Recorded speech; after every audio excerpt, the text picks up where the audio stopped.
안녕하세요. 승무원 할매 김용숙입니다. 오늘의 시시콜콜 또 시작해 보겠습니다. 오늘 제가 말씀드릴 내용은 변호사는 절대 약자 편이 아니다.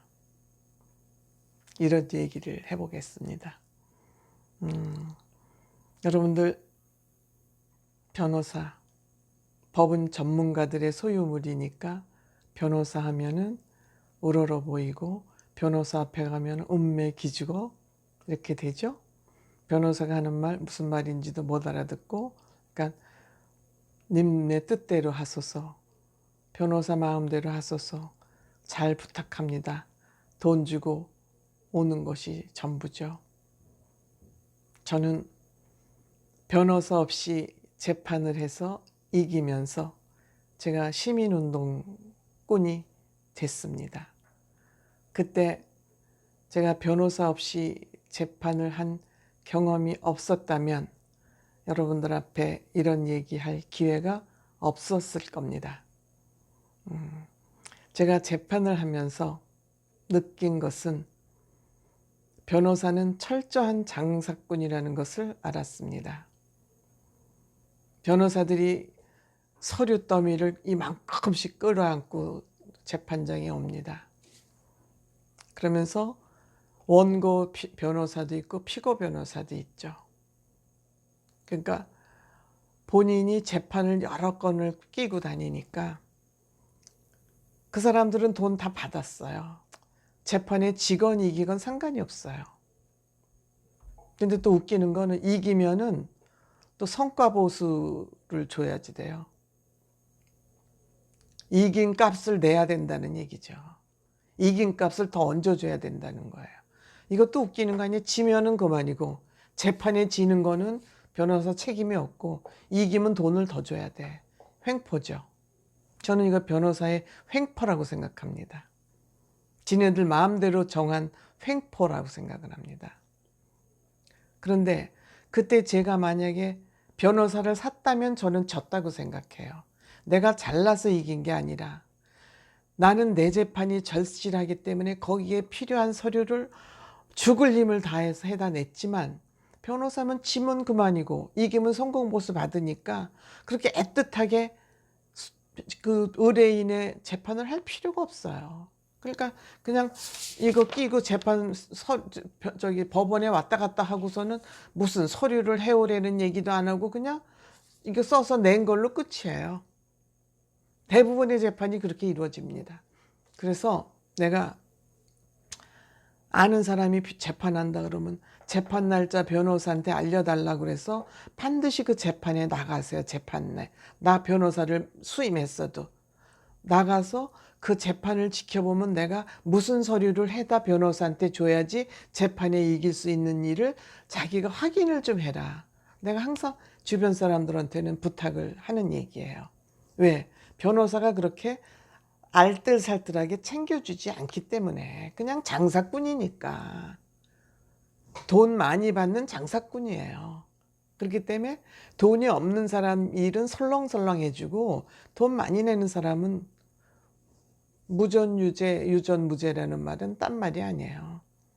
근데 진짜예요.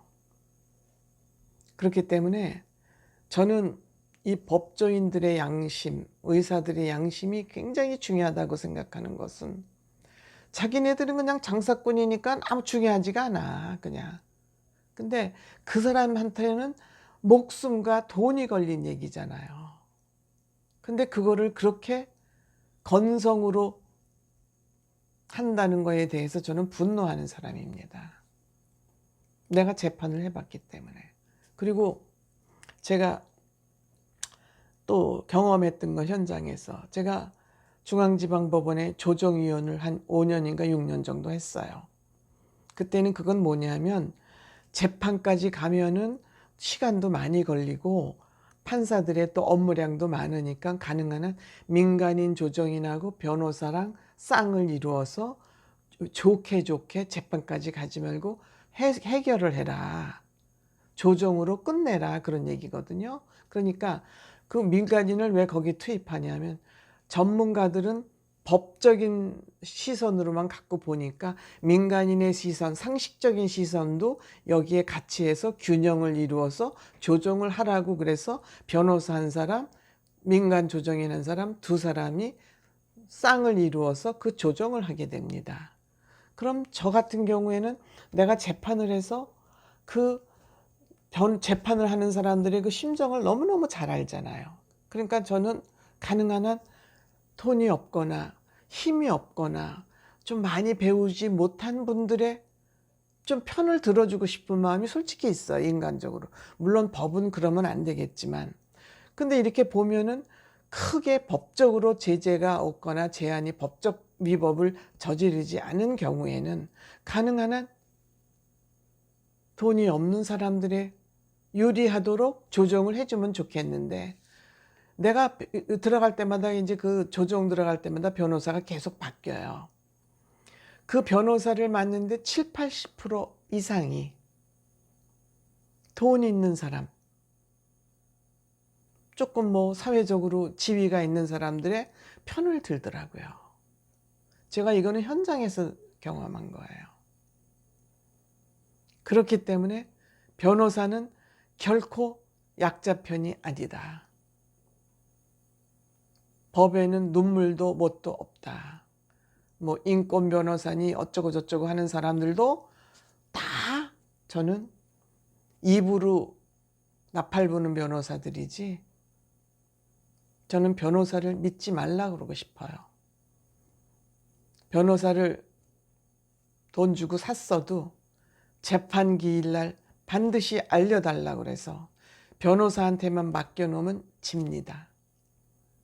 제가 재판에 이길 수 있었던 것은 재판에 이기기 위해서는 이런 서류가 필요하겠구나, 내가 현장에서 몸으로 부딪히면서 정말 5만 가지 서류를 다 해다 내서 국가를 상대로 해서 제가 국가에서 부당하게 부과받은 세금 8,500만 원, 집 한 채 값, 서민아파트 집 한 채 값을 제가 혼자 소송해서 이겼던 겁니다. 그때 저는 엄청난 법률 공부와 사회 공부와 인생 공부를 한 겁니다. 때문에 제가 이 법이라는 전문가들의 손에 휘말려 가지고 너무너무 우리 국민들이 그들의 놀이개 내지는 돈벌이 도구로 전락하는 것이 너무너무 안타까워서 제가 지금 이 유튜브를 하고 있는 겁니다. 변호사는 약자 편이 아니다. 변호사를 수임해도 반드시 재판에 나가라. 재판에 나가는 거 싫어하지만 알려달라 그래서 반드시 나가서 필요한 서류들을 그때그때 만들어서 변호사 손에 딱딱 쥐어줘라. 저는 이런 얘기를 꼭 하고 싶습니다.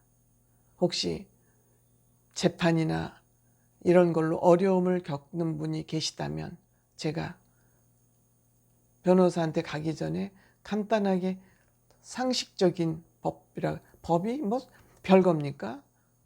법은 상식입니다. 법은 누구나 생각할 수 있는 걸 법으로 만들어 놓은 게 법이지, 법은 특별한 게 아닙니다. 법은 변호사만 다루고 법조인만 다루는 게 아닙니다. 우리가 올바른 생각을 가지고 있다면 그게 법입니다. 그게 상식입니다. 그렇기 때문에 좋은 법은 여러 사람에게 공평하게 평등하게 골고루 적용되고 골고루 혜택을 줄 수 있는 법이 좋은 법입니다.